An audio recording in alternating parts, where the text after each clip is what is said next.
बच्चों, मैं आज आप लोगों को महादेवी वर्मा जिनका कविता है धीरे धीरे उतर क्षितिज से, उसको मैं पढ़ाऊंगी और उसका जो अर्थ है वो अच्छे से समझाऊंगी। तो सबसे पहले बच्चों, आप लोग कवित्री का परिचय देख लीजिए एक बार।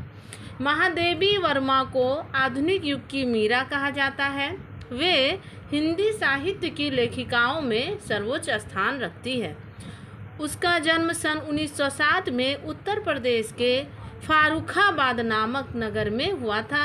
उन्होंने प्रयाग विश्वविद्यालय से संस्कृत में एमए किया था तथा महिला विद्यापीठ में प्राचार्य नियुक्त हो गई। बाद में वही कुलपति बनी, अर्थात उनका कुलपति के साथ शादी हुआ। विक्रम कुमायूं तथा दिल्ली विश्वविद्यालय में उन्हें डी.लिट की मानद उपाधि से सम्मानित किया गया। भारत सरकार ने उन्हें पद्म भूषण से अलंकृत किया। यामा और दीपशिखा पर उन्हें भारतीय ज्ञानपीठ पुरस्कार मिला। सन 1987 में इस यशस्विनी कवित्री का देहांत हो गया, अर्थात वो स्वर्ग सिधार गई। महादेवी सन 1929 ईस्वी में बौद्ध धर्म की दीक्षा लेकर बौद्ध भिक्षुनी बनना चाहती थी, किंतु गांधी जी की प्रेरणा से वे समाज सेवा में लग गई। उन्होंने शिक्षा तथा साहित्य क्षेत्र में अभूतपूर्व कार्य किए। उन्होंने 1954 में साहित्य अकादमी की स्थापना में अप्रतिम योगदान दिया। उनके साहित्यिक सेवाओं को देखते हुए उन्हें उत्तर प्रदेश की विधान परिषद का सदस्य मनोनीत किया गया, अर्थात उन्हें बनाया गया। ठीक है बच्चों। अब आता है बच्चों रचनाएं। उनकी क्या क्या रचनाएं थी उस पर भी ध्यान देते हैं हम लोग। महादेवी जी की काव्य रचनाएं इस प्रकार है: नीरजा, रश्मि, निहार, संध्या गीत, दीपशिखा, यामा आदि, और भी बहुत सारे हैं बच्चों। अब उनकी जो गद्य रचनाएं हैं वो क्या क्या है, इसको भी देख लीजिए आप लोग। क्या है? अतीत के चलचित्र, स्मृति की रेखाएं, मेरा परिवार, पथ के साथी, निबंध संकलन, श्रृंखला की कड़ियाँ, छंदा, संकल्पिता आदि। तो बच्चों इनकी रचनाएं हो गई गद्य रचनाएं, निबंध रचनाएं और काव्य रचनाएं। अब आता है बच्चों साहित्यिक विशेषताएं। इनकी साहित्यिक विशेषताएं क्या थी? महादेवी वर्मा करुणा और मानवतावाद के भावों को प्रकट करने वाले रचनाकार है।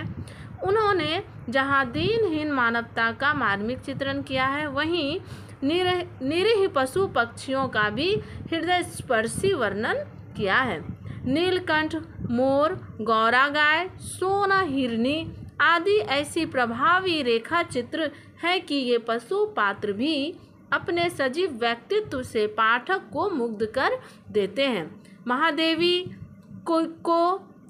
की कोमल लेखनी का स्पर्श पाकर ये मानव की तरह बोलने लगते हैं। उनके गद्य में यत्र तत्र विचारों की गहराई और मधुरता बिखरी हुई है। अब आता है बच्चों भाषा शैली। इनके भाषा शैली क्या है? महादेवी जी की पद भाषा अनूठी है।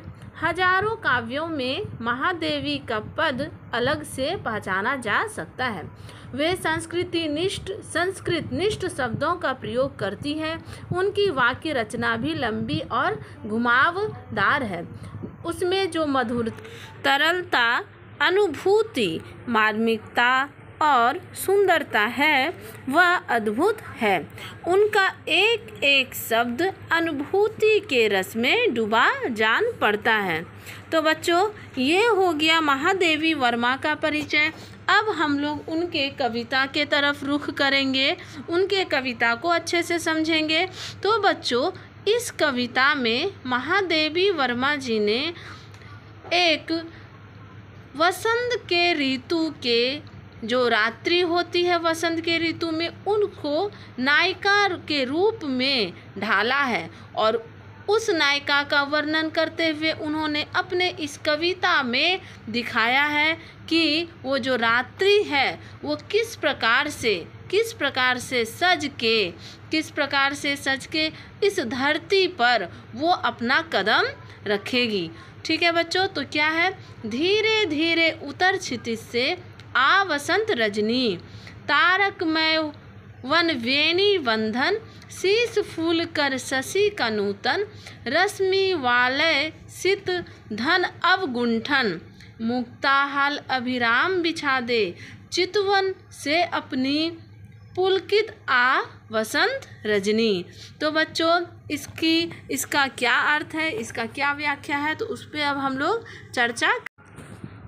प्रस्तुत पंक्ति में महादेवी वर्मा वसंत ऋतु के रात्रि को एक नायिका के रूप में संबोधित करते हुए कह रही हैं कि वसंत ऋतु की रात्रि तुम नायिका का रूप धारण कर क्षितिज से धीरे धीरे जमीन पर उतरो, तुम्हारे चोटी तारों के समूह से बंधी जगमगा रही हो, तुम्हारा सिर चंद्रमा के नए फूलों की तरह सजा हुआ हो, तुम चंद्रमा के चांदनी की कढ़े को पहनकर और सफ़ेद बादलों के घूंघट को ओढ़कर आओ, तुम अपने चित से सुंदर मोती की कने अर्थात ओस की बूंदें इस धरती पर बिछा दो और तुम पुलकित का अर्थ होता है, मतलब होता है बच्चों प्रफुल्लित। ठीक है, पुलकित का मतलब क्या होता है उसको और हम किस भाषा में लिख सकते हैं या फिर जान सकते हैं, प्रफुल्लित। तुम प्रफुल्लित होकर इस धरती पर आओ। तो इस तरीके का वर्णन, ये जो पहला भाग है, पहला खंड है, इस तरीके का वर्णन जो है महादेवी वर्मा ने किया है। उम्मीद है बच्चों आप लोग इसकी व्याख्या समझ गए होंगे। तो बच्चों इसका जो अगला पैरा है मैं अगले वीडियो में बनाऊंगी, तो मेरे इस वीडियो को शेयर करिए, लाइक करिए, कमेंट करिए और दूसरे बच्चे जो नए हैं वो मेरे चैनल को सब्सक्राइब कर लीजिए। अगर बच्चों आप लोगों को इसका PDF चाहिए तो मेरा एक पेज है निशु क्लासेस, वहाँ पे जाइए, आप लोगों को इसका PDF मिल जाएगा।